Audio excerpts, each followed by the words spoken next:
السلام عليكم ورحمه الله تعالى وبركاته. كي راكم دايرين؟ نتمنى كامل ان شاء الله تكونوا بخير وعلى الف خير.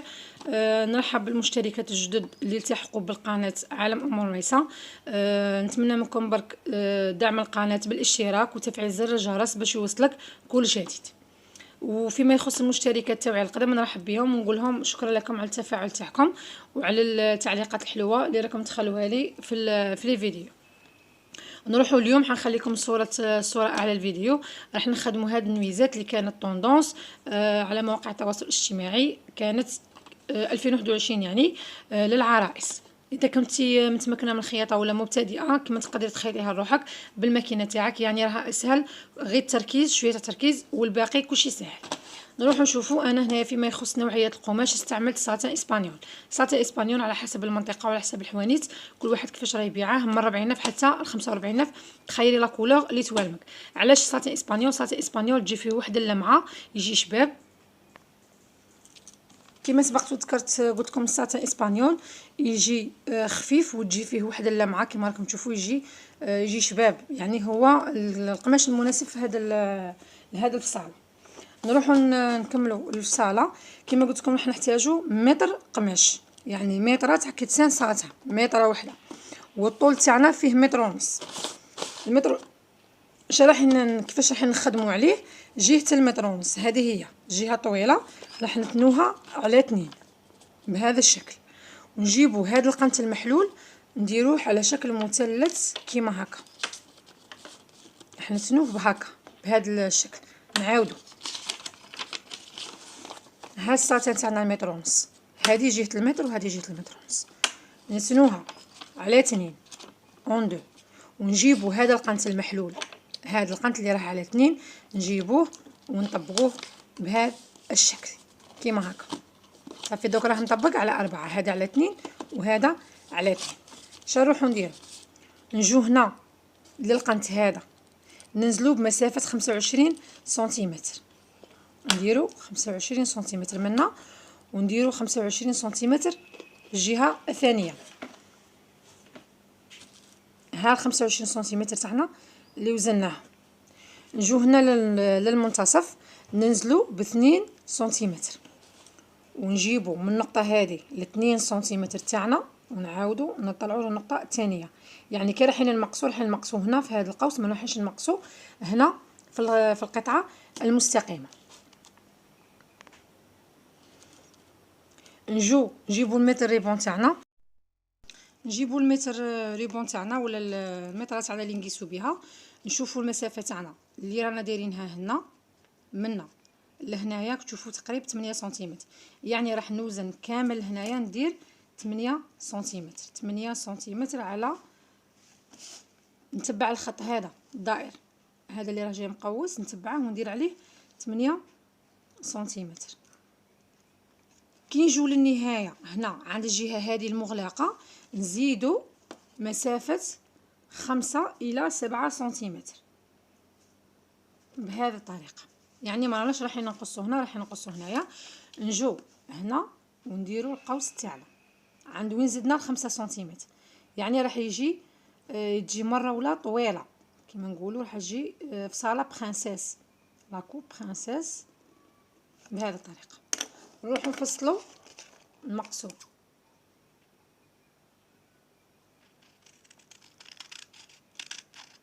كيما هاك، نزيدو نحو هذا اللي راح نقلعوه فوقاني، ما راناش راح نقيسوه، هو اللي راح نخدموا به لي بوني تاعنا تاع الفوق. شوفوا ها هو هذا هو. نروحو نحلو هاد الجهه، يعني هنايا رانا نتحصلنا على قطعتين، جهه للامام وجهه للخلف كيما هكا. نجيبو هذه ما راناش راح نرموها، هذه راح نخلوها. اش راح نديرو؟ راح نجيبو باترون. انا هنايا درت راح نخدم باترون يعني ديريكت باش نخدم به، باش نخدم عليه. شوفوا هنايا الباترون هذا تاع هذا الكرتون هنايا كان فيه 22 سنتيمتر، انا هنايا قفلته باش ندير 25 سنتيمتر. 25 على 30 راح نحتاجو باترون فيه 25 على 30 سنتيمتر، 25 هاك و30 سنتيمتر هاك. اش راح نديرو حنا دوك؟ راح نتنوه على جهه 30 سنتيمتر على 2 كيما هكا. انا راح نطبقها من الداخل باش يبان لكم الجهه البيضاء باش نكتب لكم فيها. راح نتنوه على 2 بهذه الطريقه. قلنا جهه 30 سنتيمتر هي اللي راح نطبقوها، جهه 30 سنتيمتر هي اللي راح نتنوها على 2 بهذا الشكل. صافي دوك شحال غادي ترجع عندنا؟ غادي ترجع عندنا 15 سنتيم على 25 سنتيم. اش نروحو نديرو؟ لازم نطبقوه نيشان باش ما يجيناش عوج في الفصاله. هذا هو اللي راح نفصل به لي بوني. اش نجي ندير هنا؟ هذه نقطه الصفر، هذه نقطه الصفر تاعنا. هنايا ننزلو ب 12 سنتيمتر، 12 سنتيم، ونحطو نقطه بهذه الطريقه. من هذه النقطه تاع 12 سنتيمتر لازم نخرجوا بمسافه 6 من 5. انا راح ندير 5 سنتيمتر، 5 سنتيمتر. درك شنو نديرو؟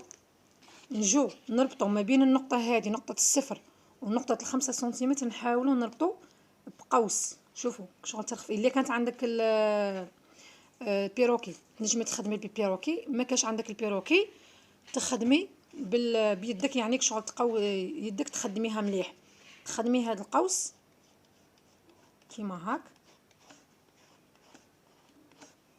انا ما عنديش المسطره بيروكي، راح نخدم بيدي.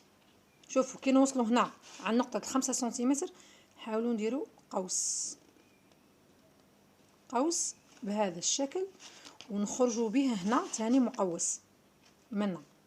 نجيبوه نخدموه كيما هاك.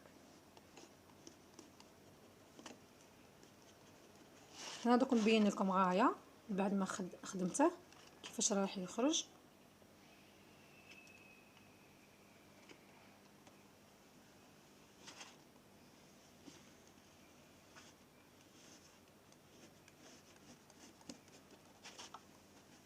هذا هو الشكل الباترون تاعنا تاع البوني. نروح نمقصه.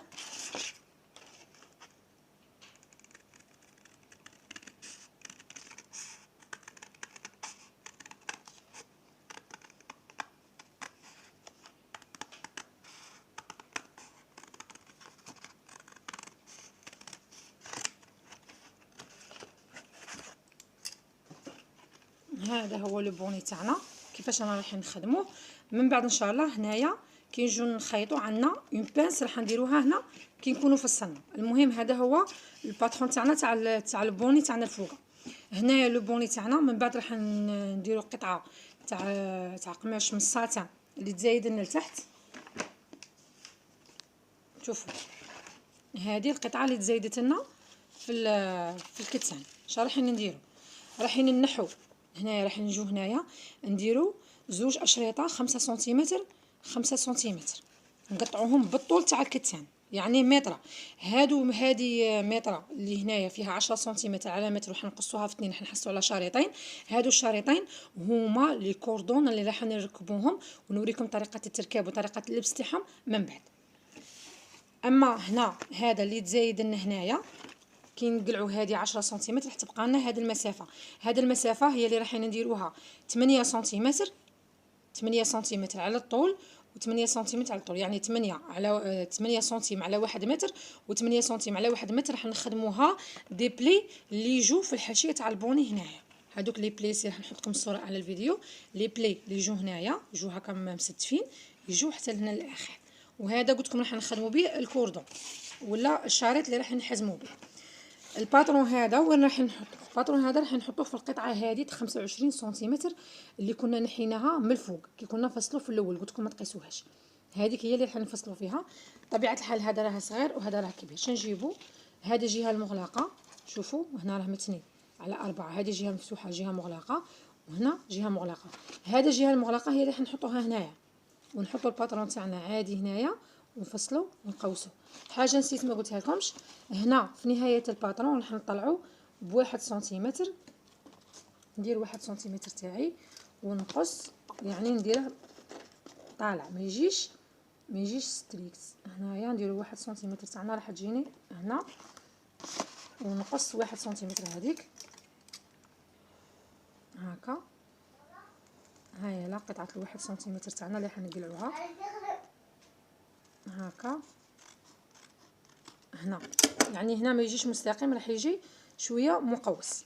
نروحوا للفصاله تاع في القماش ونكملوا ان شاء الله. كما راكم تشوفوا ها ولا القماش تاعنا راهم راني مطبقاته كيما وريت لكم في الورقه. هنايا نزلت هاي مسافه 25 سنتيمتر ودرت القوس ها ولا. هنايا ها ولا القوس اللي راح نمقص عليه. شوفوا هنا هذا هو الحساب اللي لقيته، لقيت 76 سنتيمتر هايا لا، ولهيها زدت هبط بخمسة حتى 7 سنتيمتر، وراح ندير القوس تاعي يعني راح نمقص هنايا. نروح نمقص هاد القطعه ونولي. هذه هي القطعه تاعنا اللي راح نحتاجوها الامام والخلف. هذه اللي قلت لكم راح نفصلوا فيها لي بوني، وهذه دوك نفتح هنايا راه عندي جزء ها ولا جزء مفتوح وجزء مغلوق. هذا الجزء المغلوق هو اللي راح نفتحه، دوك نوريكم كيفاش راح يخرج معنا. وهذه القطعه هي اللي راح نفصلوا فيها، قلت لكم راح ندير فيها لي بروتيل 5 سنتيمتر، البروتيل الاول 5 سنتيمتر والبروتيل الثاني 5 سنتيمتر. اما في هذه المسافه اللي بقات لنا هي اللي راح نخدموا فيها الشريط تاع لي بلي اللي راح نديروا فيه، اللي قلت لكم فيه 4 سنتيمتر، ونديروهم 2 على 2 ونحدوا. نروح نكمل معكم في الصاله ونولي. هذا هو القطعه تاعنا التحتانيه، يعني لا جوب ولا التنوره. هذا هو، شوفوا كي ديروا هاد التقويسه من بعد ما راح نخيطوا هاد التقويسه هي اللي راح تخرج لنا هادو. شوف هذا هو، راني فتحت الامام على الخلف ومن ثاني فتحت الامام على الخلف. ها فوالا، شوف جات عريضه بزاف كي نقولوا جات كلوش. هايلا من بعد كي راح تخيط راح تتلم. نوخروا هذه القطعه على جهه، نروحوا نجيبوا هذه نفصلوا فيها لي بوني تاعنا. هنا جبت هذيك القطعه كما كانت هكا، كما راني مثبتتها بالدبابيس كما مقصتها. راح نجيب باترون تاعنا الجهه المغلقه كما قلت لكم نحطوها من على الجهه المغلقه كما هكا ها ولا هكا، ونروحوا نرسموه ونمقصوه. هذا هو الشكل تاعه بعد ما مقصناه. هنا كما تعرفوا الباترون دائما نزيدوا 1 سنتيمتر تاع الخياطه كي راح نخيطوا هذوك لي بلي كيفاش رايح يخرج لنا. نفتحوه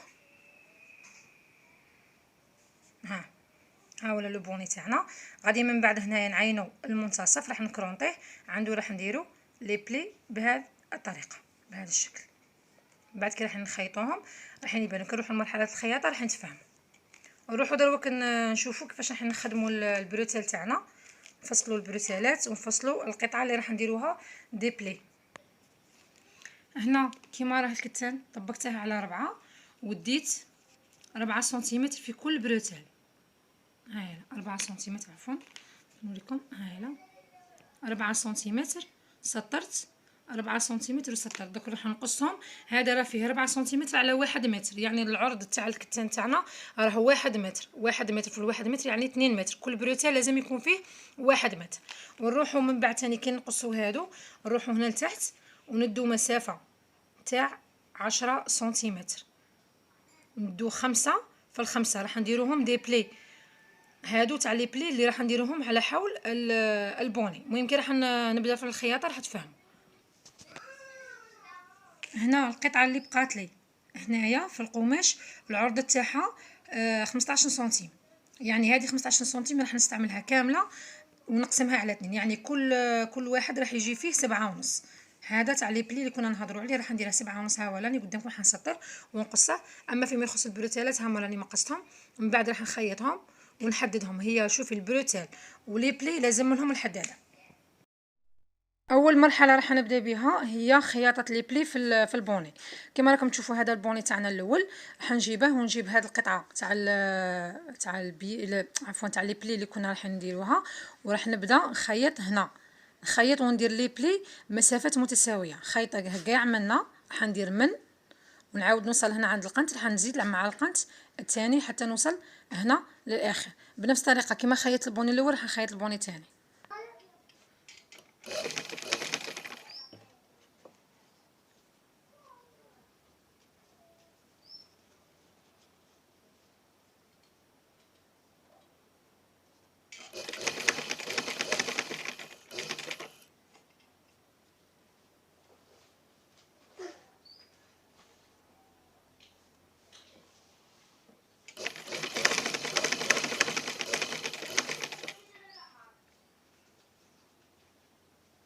بعد ما نكمل الخياطه بالبوان دروا تاعنا كيما هكا، راح نعاود نفوتها في السيرفيلاج، خاطر تعرفوا بلي الساتان تاعنا يتسنسر، لازم نعاودو نفينوها بالسيرفيلاج. انا نكمل راح نخيطها ونفينيها بالسيرجيتاز ونرجع معكم. خيطوا على بعد 1 سنتيمتر، يعني ما راحش نبعدو بزاف.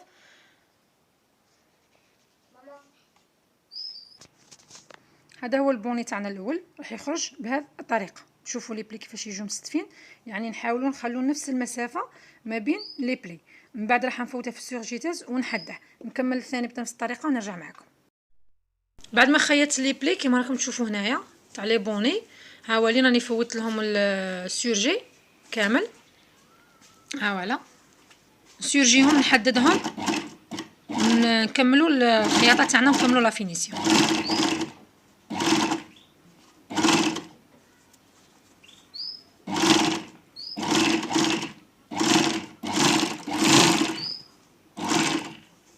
ها فوالا هادو هما لي دو بوني تاعنا. المرحله الثانيه هي ان نروحو نخيطوا لي بوني تاعنا في لاجوب تاع الامام. شوفوا هنا انا في لاجوب تاع الامام كنت علمت المنتصف، كنت كرونطيته كما راكم تشوفوها. ولا هنايا المنتصف راني مكرونطيا. نحطوا لو بوني تاعنا من النهايه تاع لاجوب ونجو بها ونديروا هاد البليك، شغل نخلوا البلي هذه راح تجي مردوفه مع اختها، راح تجي وحده فوق وحده كيما هكا. هادو لي بلي راح يجوا كيما هكا هاك شغل هكا. ها راح نحطوهم كيما هكا. شنديرو انا هنا علمت المنتصف تاع لاجوب كامل، وزدت علمت المنتصف تاع المنتصف يعني الربع. شوفوا تنيتها كيما هاك وعلمت بالطباشير. ها ولا جاني هنايا.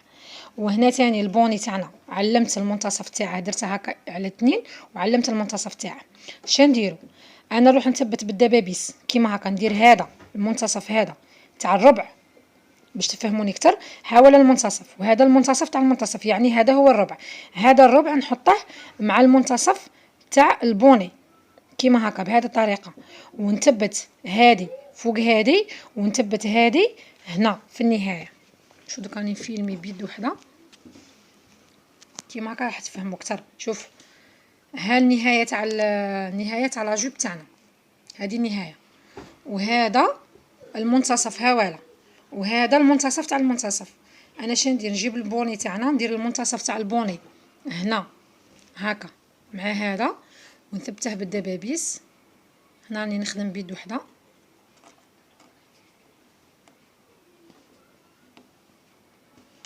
كيما هكا، ونجيب هاد البلي نديره فوق خوه هنا، وندير هذه مع الحاشيه هنايا كيما هكا هاك. راح يتزايد لي هذا الزياده اللي يتزايد لي راح نسد فيه دي بلي كيما هكا في المنتصف تاعه. عندو راني دايره هنا، يعني هذه الزياده هي اللي راح نستفها هنا في هذا المنتصف. نتمنى تكونوا فهمتوني.